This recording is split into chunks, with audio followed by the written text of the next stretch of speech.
Vocational course certificate in yoga के इस fifth part unit 2 में आप सभी स्टूडेंट्स का स्वागत है।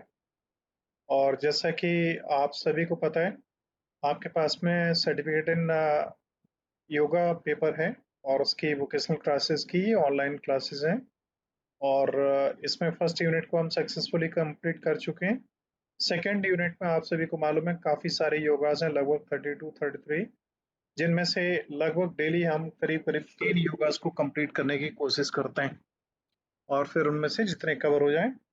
आज आप देख पा रहे हैं आपकी स्क्रीन पर जैसा डिस्प्ले हो रहा है, आज हम 3 जो योगासन्स हैं उन्हें कंप्लीट करेंगे और उनमें से आपकी स्क्रीन पर डिस्प्ले हो रहे हैं।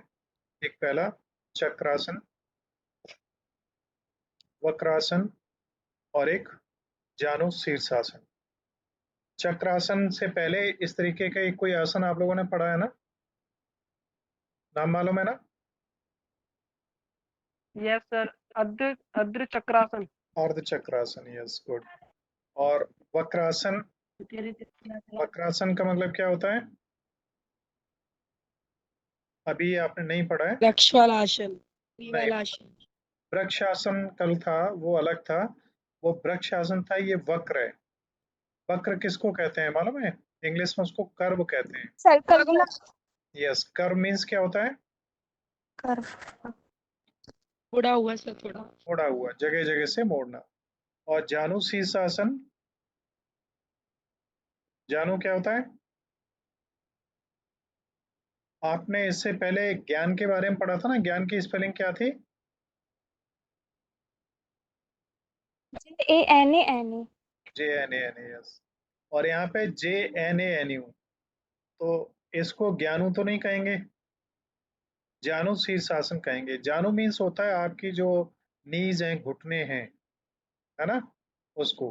तो बस इन्हीं 3 शब्दों से आपको सब कुछ पता लग जाएगा कि आज हम क्या पढ़ेंगे। और इसके साथ में हमें क्या जोड़ना है कि चक्रासन की डेफिनेशन क्या है, चक्रासन के स्टेप्स क्या हैं, चक्रासन को हम कैसे करते हैं, वो स्टेप्स हो गए। फिर चक्रासन के बेनिफिट्स क्या हैं और चक्रासन को हमें किन किन परिस्थितियों में नहीं करना चाहिए और क्या क्वेश्चंस बरतनी चाहिए। यही चीज़ें सभी में अप्लाई होती हैं। बस इन्हीं चीज़ों को हमें अप्लाई करना है।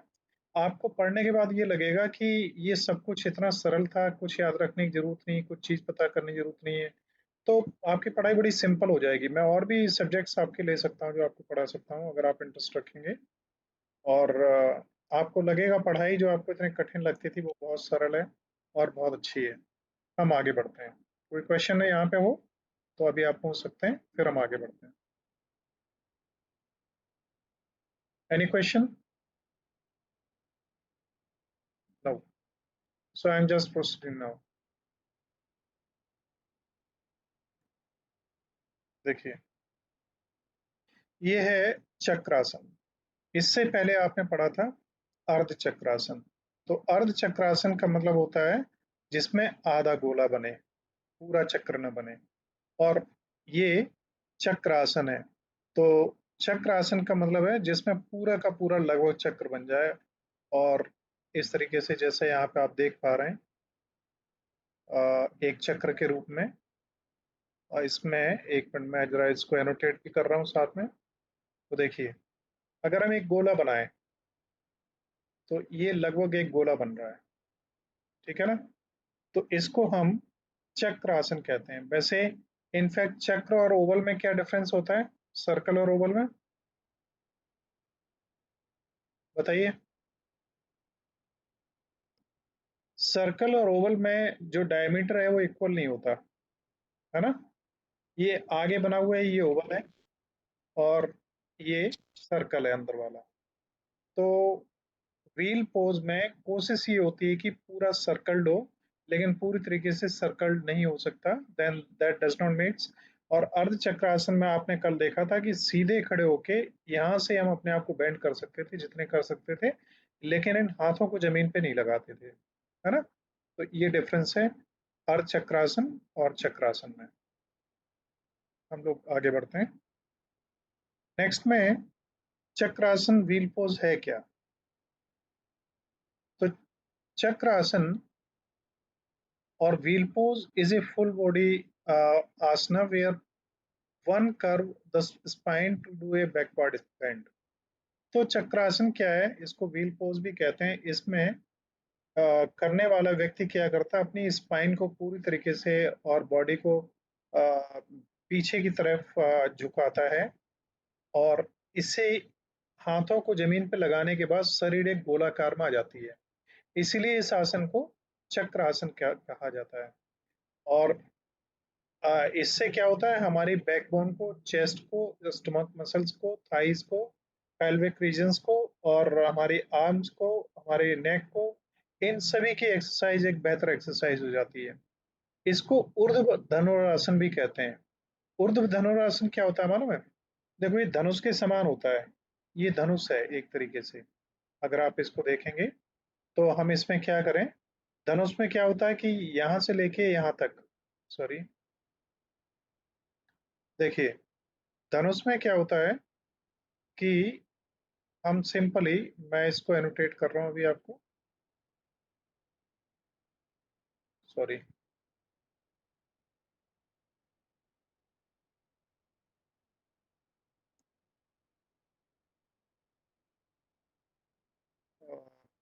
कई बार सिलेक्शन में थोड़ा सा ये टाइम ले लेता है जो एनोटेटिंग टूल्स हैं उनको।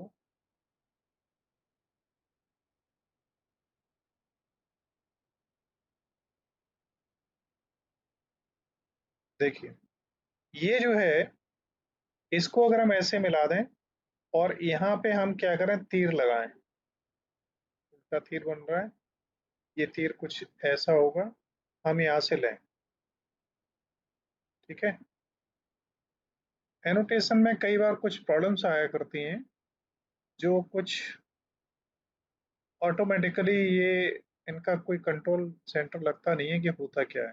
देखिए यहाँ से इस तरीके से अगर हम इस कंडीशन में इसको ले आए तो बार बार वो डिस्टर्ब कर रहा है, मैं उसको छोड़ता हूँ। तो ये अर्ध सॉरी एक तो सर्कल होगा जिसको चक्र कहते हैं, इसके साथ में ऊर्ध्व धनुरासन जो धनुष के तरीके से भी काम करेगा। इससे क्या होता है, आपके चेस्ट, शोल्डर्स, हिप्स की मसल्स जो हैं वो उनमें काफी खिंचाव पैदा होता है और इसके साथ ही आपकी हैमस्ट्रिंग्स जो हैं और स्पाइनल एक्सटेंसर्स जो हैं उसके रूप में भी काम करता है।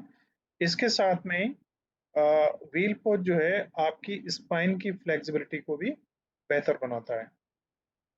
चक्रासन या व्हील पोज आसन को एक फुल बॉडी आसन भी कहते हैं क्योंकि इसमें पूरी बॉडी में बेंड होता है, तो पूरी बॉडी में झुकाव आता है और पूरी बॉडी में जो स्टिफनेस होती है वो दूर होती है, पूरी बॉडी में ब्लड का सर्कुलेशन होता है, पूरी बॉडी में आपका जो नर्वस सिस्टम है वो रिजुविनेट होता है और री एनर्जी फ्लो होता है। और जैसा पहले भी बताया जा चुका है कि ये चेस्ट और स्टमक के लिए बहुत अच्छी एक्सरसाइज है। तो चेस्ट और स्टमक के लिए अगर अच्छी है तो स्टमक से संबंधित जितनी बीमारियां होंगी, चाहे वो गैस्ट्राइटिस की बीमारी हो, चाहे वो आपके इंसुलिन नहीं बन रहा है उसमें पेनक्रियाज में और उसकी बीमारी हो, लीवर की बीमारी हो, किडनी की बीमारी हो, इन सभी में ही ये आराम करेगा। बट ध्यान रखिए अगर आपको ऐसी और कोई एग्जिस्टिंग बीमारी पहले से है ज़्यादा है तो इन चीज़ों को थोड़ा सा अवॉइड करके चलना पड़ेगा। इससे क्या होता है कि आपके पूरे शरीर में, जो पहले भी आ चुका है, कोई इसमें खास नई चीज़ नहीं है, पूरे शरीर को बेनिफिट होगा क्योंकि खिंचाव पूरे शरीर पे पड़ता है। अब इसको कैसे करें, इसके स्टेप्स क्या हैं? तो देखिए स्टेप्स में आप आराम से अपने बैक साइड से योगा मैट पर लेट जाइए। उसके बाद में अपने घुटने जो हैं उन्हें मोड़िए, जैसे आप यहाँ पे लेटे हुए हैं फिर आपने घुटने पीछे की तरफ मोड़े और उसके बाद में आप घुटने मोड़ के और फिर खड़े हुए। खड़े होने में इनके बीच में डिस्टेंस है वो इक्वल रखना है। इसके साथ ही मैं स्टूडेंट्स आप सभी को ये बताना चाहूँगा कि जो कुछ मैं पढ़ा रहा हूँ ये सभी वीडियो फॉर्मेट में भी मैं तैयार करना चाहता हूँ, केवल स्टिल पिक्चर्स नहीं, जिससे समझाने में भी चीज़ पूरी तरह समझ नहीं आती होगी। वीडियो में भी आपको ये वीडियोस मिलेंगे।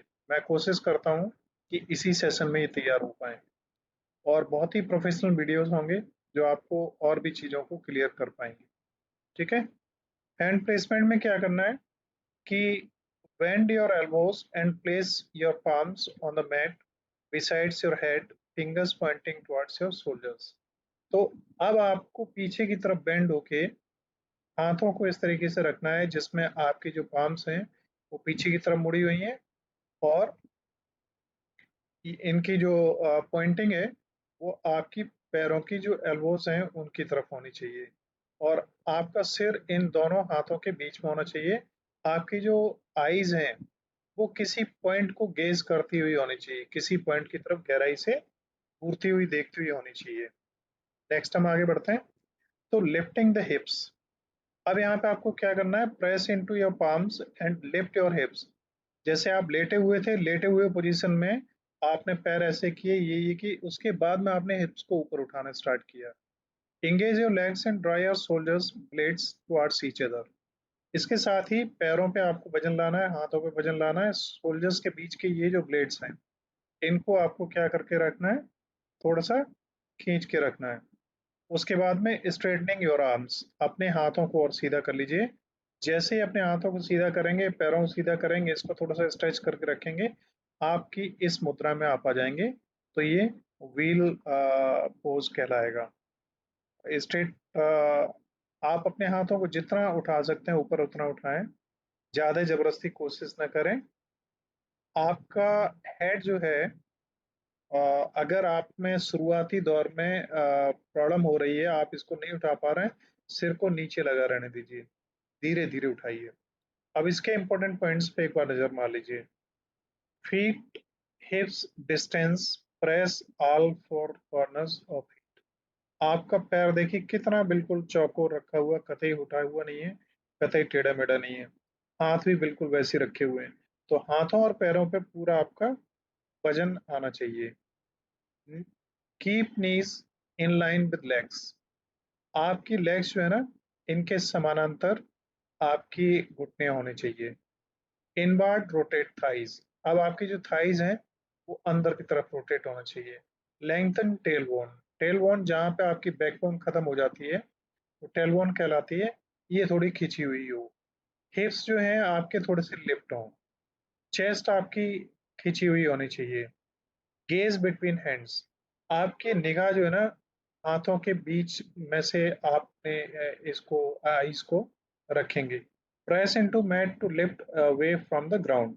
ये स्टार्टिंग में ही जिस समय आप उठेंगे उस समय हाथों पे वजन लेते हुए ऊपर की तरफ उठने का प्रयास करना है। लेग पोजीशन क्या रहेगी वो इसमें कंप्लीट आपको समझाया चुका है। Arching the back, lift your chest towards the ceiling.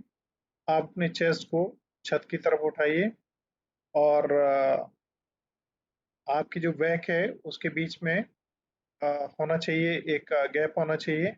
और आपकी स्पाइन जो है वो try to distribute the back bend evenly along your spine.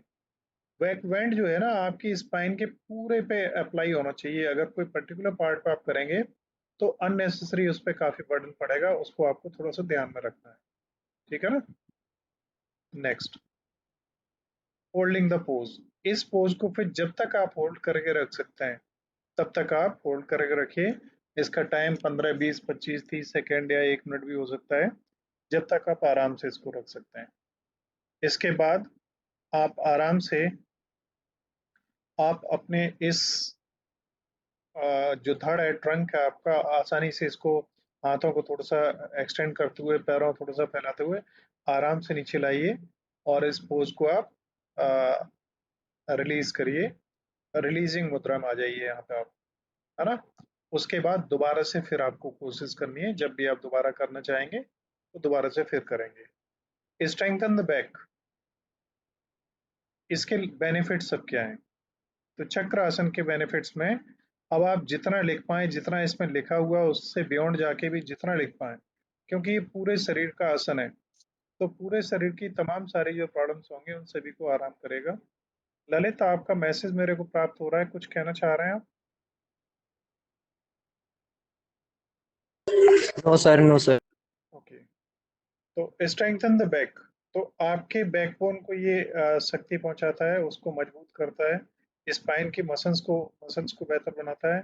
आपके जो ये इनको हम क्या कहते हैं, शोल्डर्स हैं, इनको मजबूत करता है। चेस्ट, रिब्स और फेफड़े, लंग्स वगैरह सभी को मजबूत करता है। थाइज जो है आपकी, उनकी मसल्स को, लेग्स की और ये हाथों वगैरह में सभी में आराम देता है। Open the chest and shoulders, chest और शोल्डर्स को मजबूती देता है। इसके साथ में ही आपके नर्वस सिस्टम को ये स्टिमुलेट करता है। जो नर्वस सिस्टम तमाम तरीके से डिस्टर्ब हो चुका होता है, उसको बेहतर बनाता है। और मैं आपको बता दूं, अगर आप अपने नर्वस सिस्टम को बेहतर कर लें तो आपके शरीर की दुनिया भर की बीमारियां अपने आप दूर हो जाएंगी। आपके शरीर में तमाम तरीके की जो इम्प्योरिटीज हैं, उन्हें आप बेहतर कर सकते हैं। और नर्वस सिस्टम, आपको मालूम है, सिग्नलिंग प्रणाली है।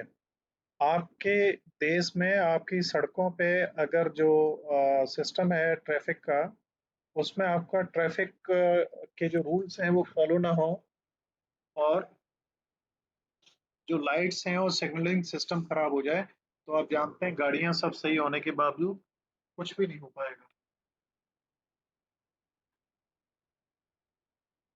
सब कुछ ठीक है, बट सिग्नलिंग सिस्टम खराब है, तो इससे सब कुछ खराब होगा। फ्लेक्सिबिलिटी बेहतर आएगी, आपके शरीर में लचीलापन आएगा, आपकी स्पाइन, आपके हिप्स, शोल्डर्स में लचीलापन आएगा, जिनमें अक्सर जकड़न हो जाती है गलत तरीके से बैठने और उनके कारण। आपका रेस्पिरेटरी सिस्टम बेहतर होगा। मैंने आपको बताया कि पूरे शरीर को प्रभावित करता है, तो जितनी चीजें इसमें लिखी हैं उससे ज्यादा भी अगर आपको लिखने की जरूरत पड़े तो आप लिख सकते हैं।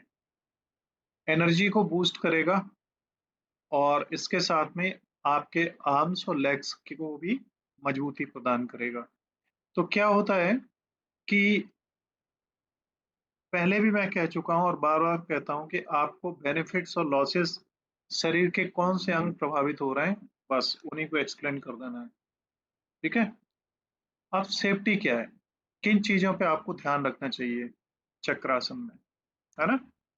तो सेफ्टी क्या क्या होनी चाहिए, एक तो बैक या नेक में कोई इश्यू ना हो, आपको हेरिनेटेड डिस्क है या नेक इश्यूज हैं, सर्वाइकल प्रॉब्लम है, या आपके किसी भी तरीके की नेक से या पीठ से संबंधित कोई प्रॉब्लम है, कुछ भी है, तो ऐसी स्थिति में आपको इसको यूज नहीं करना चाहिए। रिस्ट और शोल्डर्स प्रॉब्लम्स, आपकी कमर में या आपके ये जो रिस्ट होती है हाथों में, रिस्ट वॉच जहाँ पे आप पहनते हैं, इसको क्या कहते हैं हिंदी में, रिस्ट को हिंदी में कलाई। तो कलाई से संबंधित अगर कोई प्रॉब्लम है, या आपके शोल्डर से संबंधित कोई प्रॉब्लम है, अगर इस तरह की कोई भी दिक्कतें हैं, तो आपको इसको अवॉइड करना चाहिए। बीपी अगर आपका हाई रहता है, प्रेगनेंसी में तो करना ही नहीं चाहिए, ऐसी किसी भी स्थिति में आपको इसे नहीं करना चाहिए। और हमेशा ये कहा जाता है कि कोई भी आसन या कुछ भी आप करते हैं, टॉक्सिक, इधर बैठो, तो ऐसी किसी भी कंडीशन में आपको अपने आप को पहले वार्म अप करना चाहिए, अपनी बॉडी को प्रिपेयर करना चाहिए। तो ये आपके क्वेश्चंस हो गए, बेनिफिट्स हो गए, हाउ टू डू हो गया। तो इसके साथ ही आपको मालूम है कि चक्रासन जो होगा वो कंप्लीट होगा। नेक्स्ट अब हमारा आता है वक्रासन। तो अर्ध चक्रासन, चक्रासन और वक्रासन, इसमें हम मुड़े हुए हैं। देखिए, आपने क्या किया, एक पैर सीधा है, दूसरा पैर आपका मुड़ा हुआ है, और फिर जो पैर आपका मुड़ा है उसके अपोजिट साइड के पैर से आपको यहाँ पे इसको पकड़ के और ये हाथ इधर रख के उल्टी साइड में झुकना है। इसमें क्या होगा, हमारा शरीर बेंड होगा।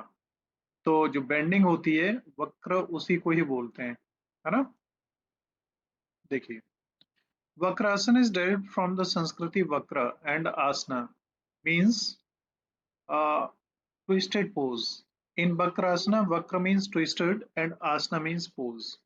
तो वक्रासन में वक्र का मतलब होता है ट्विस्टेड, और ट्विस्टेड का मतलब होता है मुड़ा हुआ। तो ऐसी स्थिति जहां पे आपका शरीर मुड़ा हुआ हो, ऐसे बैठने की मुद्रा को, ऐसे आसन को वक्र आसन कहते हैं। Okay, Vakrasana is also called spinal twist position. इसको स्पाइनल ट्विस्ट पोजीशन भी कहते हैं क्योंकि ये जो स्पाइन है ना, ये इसमें मुड़ी हुई होती है। देखिए, मैं आपके कई मैसेजेस देख रहा हूँ, कुछ लोग कह रहे हैं वॉइस नहीं सुनाई दे रही है, कुछ लोग कह रहे हैं स्क्रीन पे कुछ नहीं आ रहा है। तो ये आपके नेटवर्क की प्रॉब्लम होगी, है ना। तो आपको ये रिकॉर्डेड सेशन मिल जाएगा, उसमें आप लोग इसको देख लीजिएगा। हमारी तरफ से ये प्रॉब्लम नहीं है क्योंकि अदर स्टूडेंट्स देख पा रहे हैं, काफी सारे आवाज भी सही से सुन पा रहे होंगे और देख भी पा रहे होंगे। तो it is a yoga pose that Yes, sir. Spinal muscles to twist. Sorry,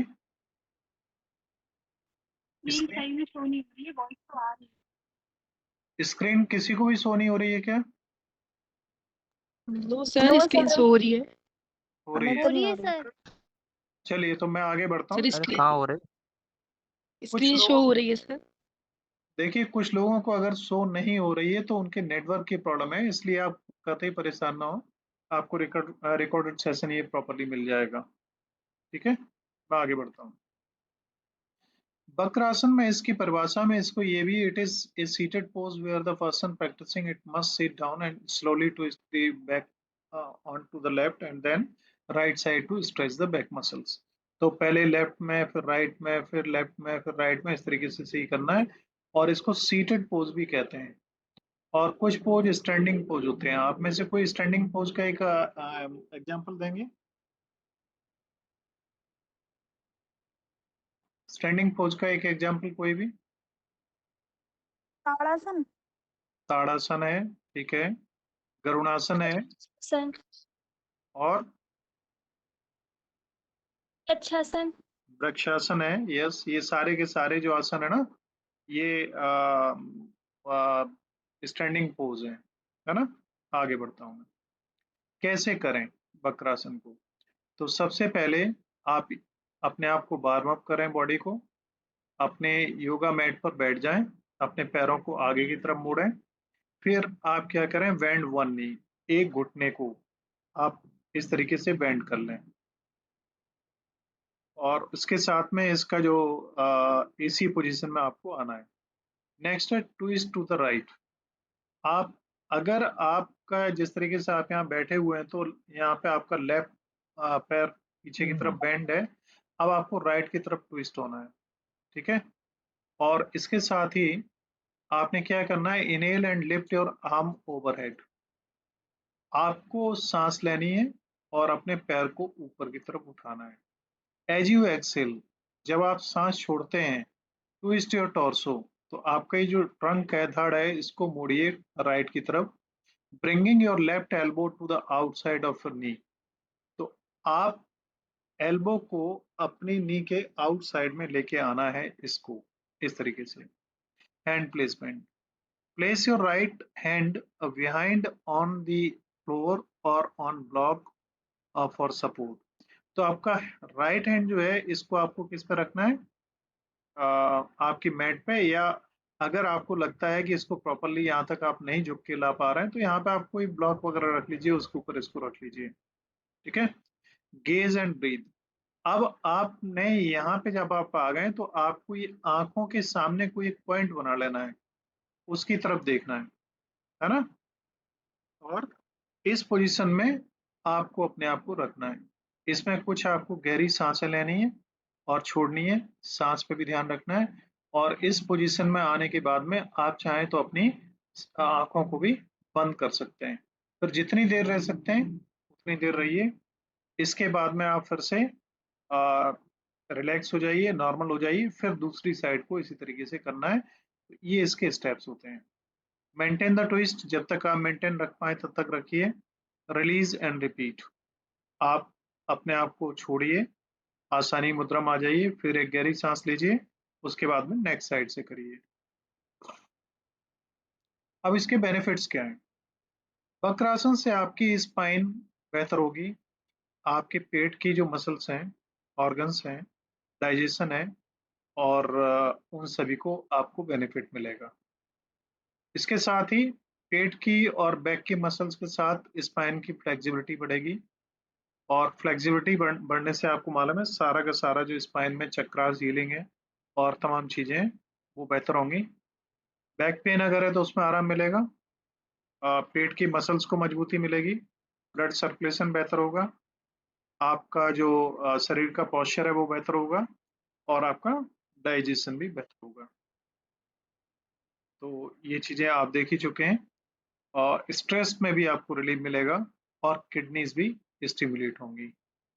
अब ये सब चीजें जो आप इतनी शार्पनेस में, इतनी तेजी के साथ हम पढ़ रहे हैं ना, ये तब तक आपकी बेहतर नहीं होंगी जब तक आप एक बार इस वीडियो को और नहीं देख लेंगे। एक बार वीडियो देख लीजिए, उसके नोट्स में प्रोवाइड करूंगा, उन्हें देख लीजिए, और ऑनलाइन एग्जामिनेशन सिस्टम पे आप एग्जाम टेस्ट अपने ट्रायल दीजिए, तब आप अपने आप को महसूस कर पाएंगे कि हाँ, आपको सब कुछ पता लग गया। और ध्यान रखिए, मेमोरी के कुछ कंसेप्ट और कुछ रूल्स हैं, जिसमें मिड ब्रेन एक्टिवेशन है, और ब्रेन पावर एग्जीक्यूशन है, और मेमोरी रिटेंशन टेक्निक्स हैं, जिनका आप अगर यूज करेंगे तो आप किसी भी चीज को बेहतर तरीके से लंबे समय तक अपने दिमाग में रख पाएंगे। अभी आपको सब कुछ ऐसा लगेगा जो कुछ मैं पढ़ा रहा हूँ सब समझ में आ गया, सब कुछ ओके है, लेकिन जब फाइनल एग्जाम में जाएंगे तो आपको पता लगेगा कि वो सब ऊपर ऊपर से था, बेहतर तरीके से नहीं हो पा। तो इन चीजों को फॉलो करना चाहिए आपको। नेक्स्ट, अगर कोई आपको स्पाइनल इश्यूज हैं, या आपको पेट में कोई दिक्कतें हैं, तो ऐसी स्थितियों में आप कोशिश करें कि इन चीजों को अवॉइड करें, इन आसनास को अवॉइड करें। ओके, मैं एक छोटा सा ब्रेक ले रहा हूँ, 1-2 मिनट का। मैं अभी वापस आता हूँ। हेलो। तो यहाँ से आप देख पा रहे हैं कि ये हमारा नेक्स्ट वक्र आसन भी यहाँ कंप्लीट होता है क्वेश्चंस के। तो देखिए यहाँ से आगे आप क्वेश्चंस में देख पा रहे हैं कि वक्र आसन में हमें और क्या क्या सावधानियां बरतनी चाहिए। अगर कोई स्पाइनल इश्यूज हैं, किसी भी तरह की कोई इंजरीज है या प्रॉब्लम्स हैं, या कोई एब्डोमिनल सर्जरी हुई है, या पेट में कोई तनाव है, हाथों में दिक्कत है, इंटरनल गैस्ट्रिक प्रॉब्लम की वजह से अगर आपको मान लीजिए इंटेस्टाइन्स में वो हो गए हैं, क्या कहते हैं उनको, कुछ जो फोड़े जैसे हो गए हैं, या और कोई भी इस तरीके के इंटरनल प्रॉब्लम्स हैं, तो आप इसको यूज ना करें। प्रेगनेंसी में इसको यूज तो करना ही नहीं है, किसी भी मैक्सिमम जो योगासन्स हैं वो प्रेगनेंसी में अवॉइडेड होते हैं। हिप या नी इश्यूज हैं कोई, या बैलेंस एंड अलाइनमेंट की आपको कोई दिक्कत है, तो भी आपको ये नहीं करना चाहिए। यहाँ से अब आता है जानु शीर्षासन। जानु शीर्षासन में ये जो नी है, नी को जानु बोलते हैं संस्कृति में, और शीर्ष को सिर बोलते हैं।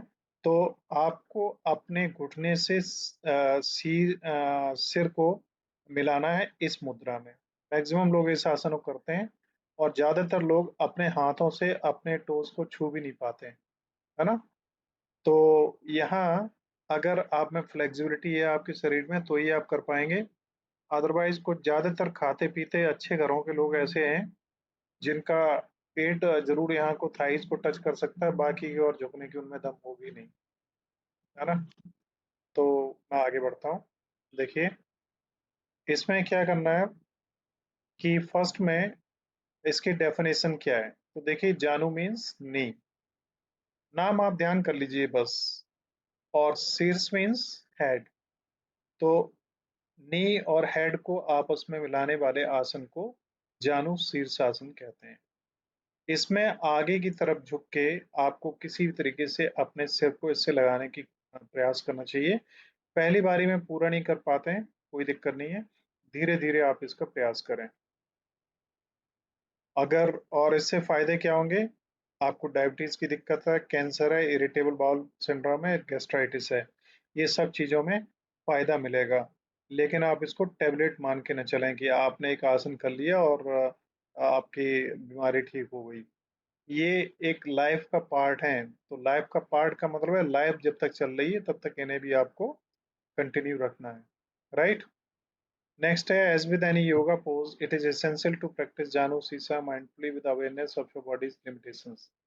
तो अन्य योगा कोर्सेज की तरीके से ही इसमें भी आपको ये ध्यान रखना है कि आपका शरीर अगर आपको अलाउ नहीं कर रहा है, आपके शरीर में प्रॉब्लम है, दर्द है, थकान है या और कोई प्रॉब्लम्स हो रही हैं, ऐसी किसी भी कंडीशन में आप इस आसन को न करें। ठीक है? अगर आपको पहले से कोई हेल्थ प्रॉब्लम्स हैं या जो जिन जिनसे ये चीज़ें प्रभावित होने वाली हैं, जैसे यहाँ आपको कोई प्रॉब्लम है या आपके बैक में कोई प्रॉब्लम है या गर्दन में कोई प्रॉब्लम है, तो आप इसको नहीं करेंगे तो ज़्यादा अच्छा है। और जानु शीर्षासन भी एक सीटेड योगा पोज है। आप seated and standing yoga pose आपको पता लग चुका है ऑलरेडी, बताने की ज़रूरत नहीं है। इससे क्या होता है, आपकी हैमस्ट्रिंग्स हैं, घुटने के पीछे की नसें, ये घुटने हैं और आम तौर पे इसके पीछे की नसों में दबाव होने के कारण ये नसें हमारी बहुत एक्टिव नहीं रह जाती हैं। ब्लड का सर्कुलेशन प्रॉपर नहीं हो पाता है और नर्व्स भी हमारी थोड़ी डिस्टर्ब हो गई होती हैं। उन सबको आराम मिलता है और लोअर बैक को। तो हैमस्ट्रिंग्स आप जान गए। नेक्स्ट हम आगे बढ़ते हैं। करने का तरीका क्या है, स्टेप्स क्या है। स्टेप्स में सबसे पहले आपको आसानी से इस तरीके से बैठ जाना है। ठीक है? और ध्यान इसमें क्या रखने की जरूरत है, एक आसन जो आमतौर पर आप करते हैं उसमें दोनों पैर सीधे रखते हैं, ध्यान रखिएगा। जानु शीर्षासन की जब बात होगी तो एक पैर को हम थाई से मिलाते हैं, फीट को, और दूसरे को सीधा रखते हैं, एक ही पैर रखते हैं, इसका ध्यान रखिएगा विशेष। तो हमने एक पैर को उठाया, थाई से मिलाया, हाथ ऊपर उठाए और उसके बाद में हाथों से अपने इसको पैर के पंजे को पकड़ा और फिर अपने सिर को रख दिया। सिर क्या है, जानू, और जानू को मिला दिया हमने किससे, घुटनों से। बस ये है। Next, foot placement. तो फुट प्लेसमेंट आप जानते हैं, एक बार लेफ्ट साइड से करेंगे और एक बार राइट साइड से करेंगे। और ऐसे में हमें ये ध्यान रखना है कि हमारी जो पैर है, और खास करके ये वाला पैर ये सीधा हो, आगे की तरफ झुका ना हो, ज़्यादा पीछे की तरफ खिंचा हुआ ना हो, और ये भी हमारी थाई से टच हुआ होना चाहिए। ठीक है? इसके साथ ही हमें इनहेल एंड लेंथन। आप सांस जब लेंगे तो गहराई के साथ लें और आपके पूरे शरीर में खिंचाव महसूस होना चाहिए। Exhale and forward bend. आप जब इसको शुरू करें, गहराई से सांस लें, फिर निकाल दें, निकालने के बाद आगे की तरफ आप झुकेंगे। फिर जब इसको छोड़ेंगे तो आसानी से आके रिलैक्स होके फिर एक दो सांस लेके फिर गहराई से सांस लेंगे, फिर सांस छोड़ेंगे, फिर हाथों के यहाँ तक मिलाएंगे, पैर बदल लेंगे, ये सीधा कर लेंगे, ये इससे टच करेंगे। तो ये स्टेप्स हैं, यहाँ पे आप देख पा रहे हैं। ठीक है ना, प्रॉपरली। तो इसी तरीके से एक पैर फिर दूसरा पैर, फिर इनको रिपीट करेंगे। और अब बेनिफिट्स क्या हैं, जो जानु शीर्षासन है इसके बेनिफिट्स क्या हैं। तो हैमस्ट्रिंग स्ट्रेच। हैमस्ट्रिंग स्ट्रेच का मतलब पैर के नीचे वाली ये जो आपकी नसें हैं, इनमें खिंचाव आएगा।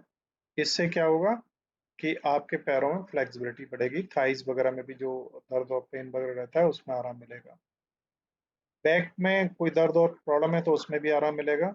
और हिप फ्लेक्सर स्ट्रेचेस, हिप्स की जो नसें और तमाम सारे जो चीज़ें हैं उनमें भी आराम आपको मिलेगा। हैमस्ट्रिंग स्ट्रेच, तो ये पैर की नीचे वाली नसें हैं उसको हैमस्ट्रिंग कहते हैं। और लोअर बैक रिलीज, ये यहाँ से रिलेटेड अगर आपको कोई दर्द या प्रॉब्लम्स हैं तो इसमें भी आराम मिलेगा। ओके, नेक्स्ट है बेनिफिट्स में, जहाँ प्रेशर होगा, प्रेशर ऐसी स्थिति में ब्लड का पूरा आपका बन जाएगा इस पेल्विक रीजन पे। ठीक है?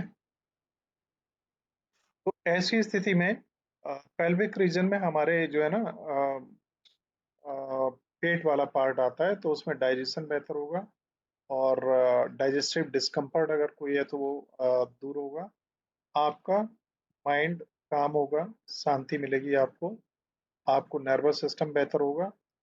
तो इस तरीके से आपको काफ़ी सारे बेनिफिट्स होंगे। किडनी और लीवर को भी आपको इससे जानु शीर्षासन से लाभ मिलेगा। नेक्स्ट है बैक और नी इश्यूज। अब आते हैं हमारे क्वेश्चंस। अगर हमारे जो पीठ का एरिया है या घुटनों से संबंधित हमें कोई प्रॉब्लम है तो हमें इसको अवॉइड करना चाहिए। सियाटिका की दिक्कत है वो नहीं करना चाहिए।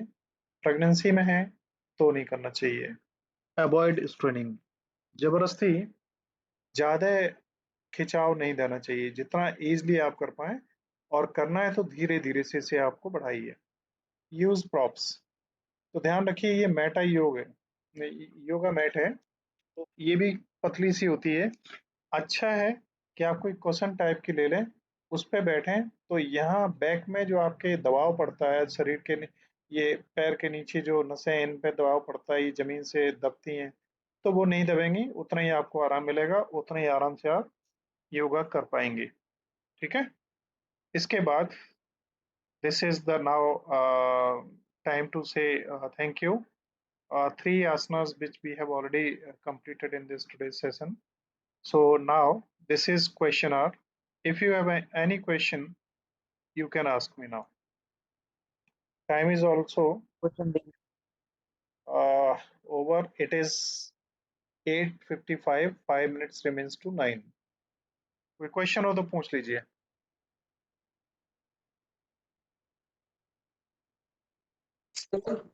पेपर इसका ऑब्जेक्टिव आएगा।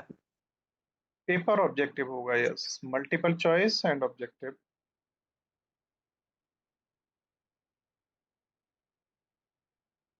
Any more questions? Sir Yes. Sir वो एग्जाम कब से स्टार्ट होगा सर उसका को को करिकुलर का को करिकुलर का तो ऑनलाइन वाला यूनिवर्सिटी के उसमें आ जाएगा, आपके यूनिवर्सिटी का जो एडमिट कार्ड आएगा उसमें भाई पहले ऑनलाइन भी तो होगा। Online online online practice set वाला। को करिकुलर का। Yes yes sir. सर। तो को करिकुलर के तो आप चाहें तो मैं कल परसों में स्टार्ट करवा सकता हूँ आपकी प्रैक्टिस के लिए, ओके सर करा दीजिए। और उनकी क्लासेस। सर असाइनमेंट कब सबमिट करने होंगे सर? असाइनमेंट अभी थोड़ा सा टाइम लगेगा। Okay sir. देखिए मैं आपको इस सेशन में दिखा देता हूँ कि आपके जो को करिकुलर पेपर्स हैं, आपको कतई परेशान होने की ज़रूरत नहीं है। उसके लिए आपको क्या करना है कि हमारी जो यूट्यूब चैनल है, इस पे आप आइए और इन वीडियोस को एक बार देख लीजिए। ऑनलाइन एग्जामिनेशन सिस्टम हम एक्टिवेट कर देंगे, उस एग्जामिनेशन सिस्टम पे जाके आप टेस्ट दीजिए। 100% मैं कहता हूँ कि आपका जो वो होगा, क्या नाम है, फाइनल एग्जाम यूनिवर्सिटी का, इससे बाहर से क्वेश्चन मैक्सिमम पॉसिबिलिटी ये है कि कोई भी आएंगे नहीं। देखिए, आप सेकेंड सेमेस्टर के स्टूडेंट होंगे या फोर्थ सेमेस्टर के होंगे या सिक्स के होंगे, तो सभी का इसमें, यस सर। सभी का को करिकुलर के ऑलरेडी पिछली जो क्लासेस ली हैं उनका रिकॉर्डेड सेशन सारे अवेलेबल हैं, है ना? एक ह्यूमन वैल्यूज एंड एनवायरनमेंट, तो इसको अगर आप देख रहे हैं तो आप देखिए, ये को करिकुलर पेपर है आपका, कौन से सेमेस्टर में है?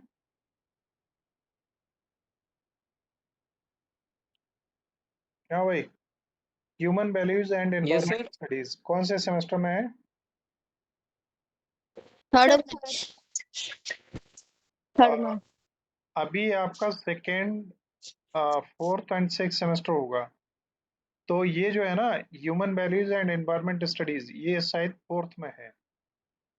देखिए मैं आपको दिखा दूं, थर्ड में है, ये थर्ड सेमेस्टर का है, सॉरी। तो और भी जो थर्ड है, में है वो। हाँ हाँ, ये थर्ड में होता है।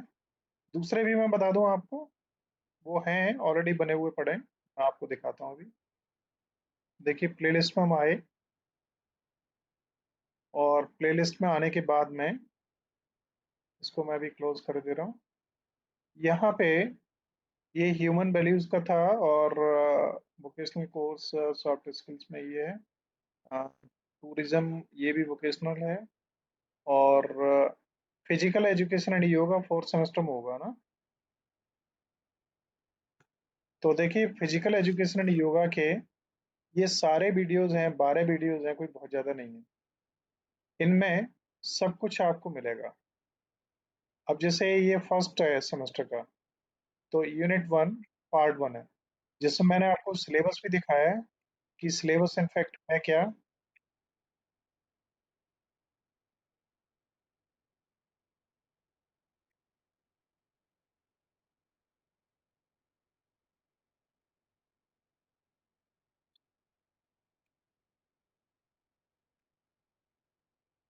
तो इसको आप देख लीजिएगा, ठीक। उसके बाद में हमारा जो ऑनलाइन एग्जामिनेशन सिस्टम है, मैं थोड़ा सा आपको उसको अभी दिखा दे रहा हूँ। आप में से कुछ नए लोग जुड़े होंगे। तो सेकेंड, फोर्थ एंड सिक्स्थ का सारे क्वेश्चंस ऑलरेडी ऑनलाइन तैयार हैं। आपको देखना है कि उनको करना कैसे है। मैं अभी आपको यहाँ डिस्प्ले कर रहा हूँ।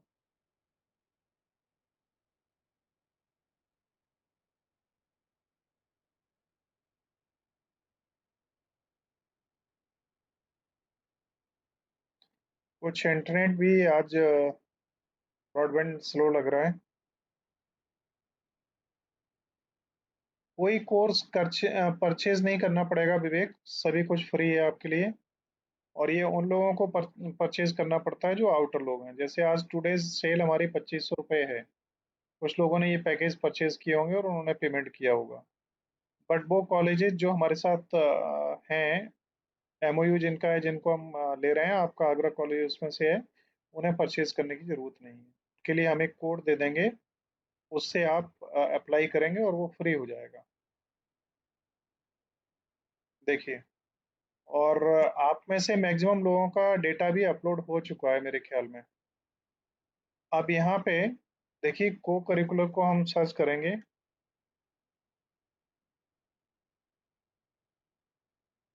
यस, वीडियोस 12 वीडियोस में ही पूरा कोर्स हो जाएगा कवर। अब करिकुलर्स में देखिए, ये है यूनिट 4 को करिकुलर फर्स्ट सेमेस्टर का है, फूड न्यूट्रिशन हाइजीन का।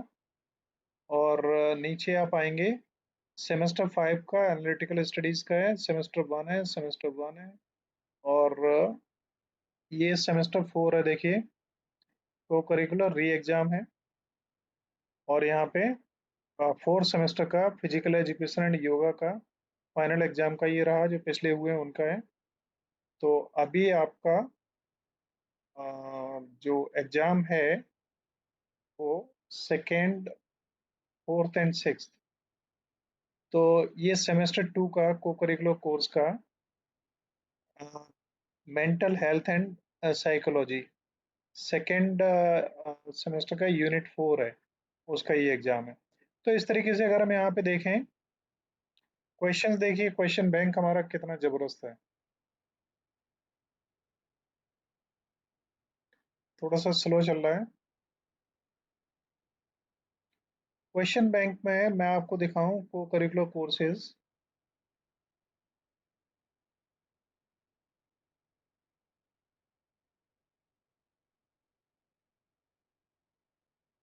ये को करिकुलर कोर्सेज हैं, देखिए, सेमेस्टर 4 यूनिट 1 to 4। तो इसको अगर आप देखें तो इसमें कितने क्वेश्चंस हैं, देखिए, टोटल क्वेश्चन 29,756 है। और पर्टिकुलर इसमें अगर हम देखते हैं तो कितने कोर्सेज हैं, देखिए अभी अपडेट होगा।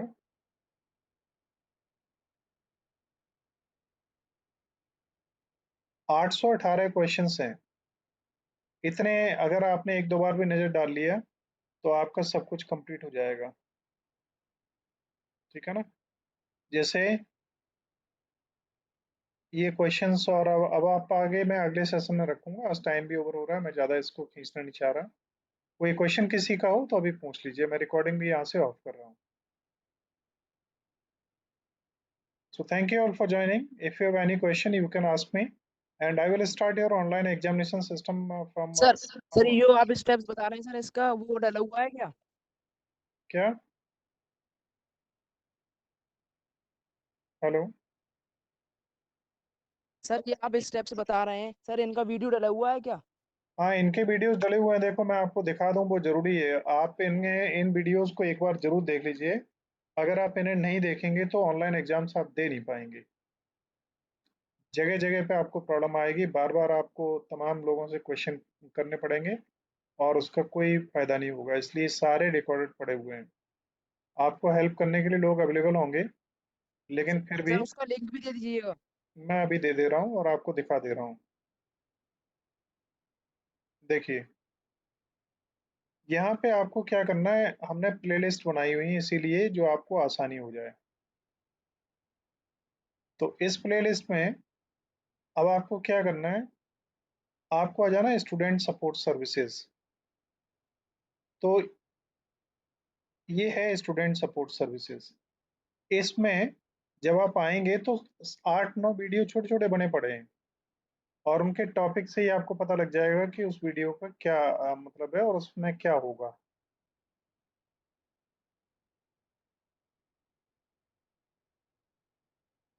देखिए, जैसे how to start and finish the exam, registration and login process क्या होगी, पैकेज परचेज कैसे करें, एग्जाम कैसे दें, रीसेट पासवर्ड कैसे करें, वेरीफाई कैसे करें,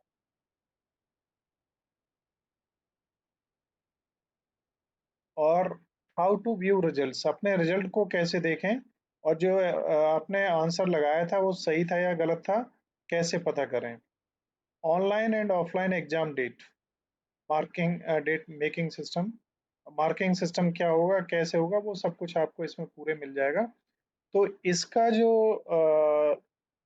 वो है लिंक, वो मैं आपको चैट विंडो में देखिए ये दे रहा हूँ, इन्हें आप एक बार देख लीजिएगा, ठीक है। और किसी कोई क्वेश्चन हो तो पूछ लीजिए मेरे से भी।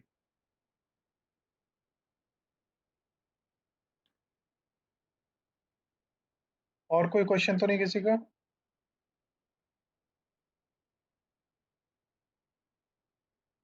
Okay then. सर मैं ये बोल रहा था, मेरे पास फर्स्ट सेमेस्टर में हाँ जी।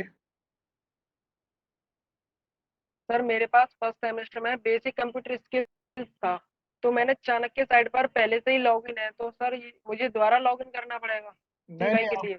आपको दोबारा कुछ नहीं करना पड़ेगा, आप सीधा एग्जाम देंगे,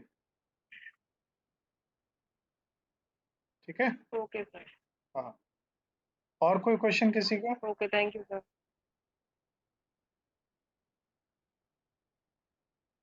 और कोई क्वेश्चन तो नहीं है ना? Okay, so thank you.